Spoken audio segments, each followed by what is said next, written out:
Hello everyone, it's me Justin Rachel and I'm from Global and Intercultural Communication Class C. And in today's video, I'm going to present to you my analysis on the cultural identity and power dynamics aspects that are represented in The Princess and the Frog movie. Now without further ado, let's get right into it. So The Princess and the Frog is a 2009 American animated musical, romance, fantasy, and comedy genre film published by Walt Disney Pictures. This movie is where the ambitious Tiana and charming yet selfish Prince Naveen venture to fix a dark curse as they learn to accept each other and themselves. Now, moving on, we have the first aspect, which is the cultural identity, which plays a dominant role in the Princess and the Frog movie. The first one, we have people of color or POC representation. So Disney actually made this movie to promote inclusivity and diversity. The next one is Tiana. The icon herself made history as the first African-American/Black Disney princess. So this movie was created in response to racial criticism. It features the first Black princess as a means of promoting racial equality and breaking stereotypes. So in a country filled with people from across nations and backgrounds like the United States, representation and inclusivity does matters. So as you can see in these pictures, there are beautiful girls with the biggest smiles on their face taking pictures with Tiana, which is so heartwarming and wholesome. Tiana sends a powerful message to little girls that no matter what skin tone you are or where you come from, you can still be a princess and you're just as special as everyone. So the next cultural identity, the city of New Orleans, Louisiana, holds a strong association with jazz music and it is universally considered as the birthplace of this genre. This happens to be because the music composer Randy Newman is a jazz composer who grew up in New Orleans, making the Princess and the Frog movie holds a significance of jazz genre in the music and the soundtrack. Now, next, still about New Orleans, the place setting of the Princess and the Frog movie is actually notorious for its thick magic traditions around the city that is brought by the West African migrators. These magics, such as voodoo dolls, spirits, black magic, readings, ritual, curse, and many more are represented throughout this whole movie. Now, cultural identity can also shape the communication and interactions in this movie.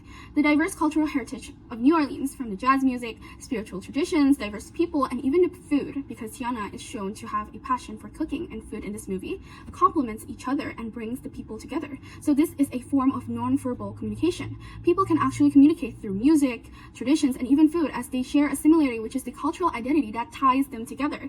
Talking about communication and interactions, to give you a more clear view, there are a few examples of the different language used by the characters in this movie. So the first one is influenced by African American English, which is a part of the outer circle of English by Kachu's 3 circle of English. For example, we have Tiana saying, "Mama, I don't have time for dancing." So you listen that there is a different and unique word stress pattern here. And she also addressed her mother as mama, which is a common term used in the African American English. The next one, the city of New Orleans in the state of Louisiana is actually located in the southern part of the United States, which makes the use of a Southern American accent also represented and mostly used in this movie. For example, we have Charlotte saying, "Prince Naveen of Maldonia is coming to New Orleans." So the terms like "common" and "y'all" are commonly used in the Southern American accent. The characteristic of this accent is the elongated vowels. For example, the word red in normal American accent and red in Southern American accent. So red and red. Now, the last distinct language use can be seen and heard from Prince Naveen's accent, as he is the only Disney prince that has a non-American accent. So there are many speculations that Prince Naveen comes from South Asia, specifically from India, because the name Naveen itself originates from there. Despite that, Prince Naveen's accent is apparently a mix of Portuguese and French. He always pronounces and highlights the sound of the consonants in a word. For example, he would pronounce it comfortable and Prince of Maldonia, something like that.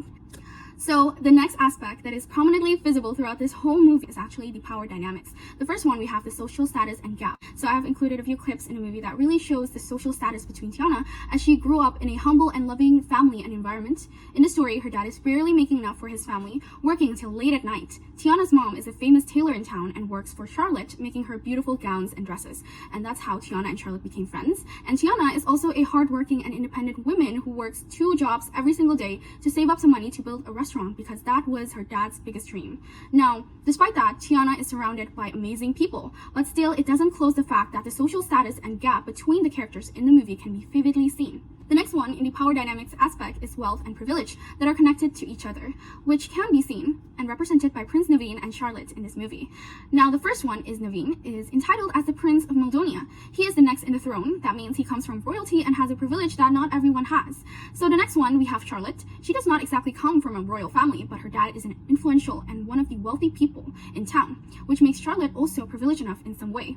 These two characters' social background, if compared to Tiana, they have a big social gap from their life lifestyle and all of that stuff. Wealth actually buys privilege, but privilege does not always mean wealth. And the big question is, how does the power imbalances impact or results on the intercultural communication? As you can see here in the first picture, we have Tiana and Charlotte being the iconic duo, and even though they come from different family backgrounds, culture, and even different social status, as you can clearly see from the dresses that they are both wearing, the difference between both of them did not significantly influence the way they communicate to each other. Instead, the power imbalance that they share made them stronger in their friendship. And the next one, in the second picture, we have Tiana's and Prince Naveen at their official wedding. They both are actually the first interracial couple from Disney princess movies, making the two of them a good example of how intercultural communication goes. So the power imbalance between both of them can be clearly seen. Naveen, a prince of a kingdom, and Tiana just an ordinary girl from New Orleans. But the way they both communicated isn't closely tied with the power imbalance or even the cultural background upon them, which is the same thing with Tiana and Charlotte's communication. Even though there were a few miscommunications and misunderstandings at the beginning that challenged their communication, they learned to understand each other better, which got them falling head over heels with each other and finally married. And next, the most significant miscommunication was when Prince Naveen, who was already cursed as a frog, misunderstood Tiana as a princess merely because she was dressed like a princess, from the tiara and all that stuff. Naveen insisted Tiana to kiss him in order to break his curse by promising to grant her wish.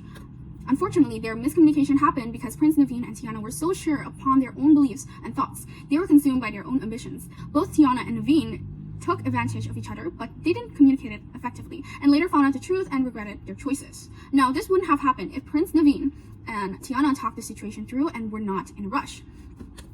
According to a famous book by Simon Sinek titled Start With Why on Effective Communication, communication is not about talking, but it's about listening. The goal is for the receiver to understand the transmitted message. So that is why communication is all about what is received, not what is intended. So Tiana and Naveen could have implemented a more effective communication between them by fully listening and understanding what information the other speaker is trying to convey. Sounds very simple, but that is truly the key of communication and preventing miscommunication. In conclusion, of the cultural identities and the power dynamics that are represented in this movie, both complemented each other in shaping the communication style, language used to understand each other, and most importantly, strengthening the bond between the characters in the movie. And yeah, thank you everyone for following me until the end of this video. I hope my presentation gave you new insights, and see you! Have a good one, everyone! Bye!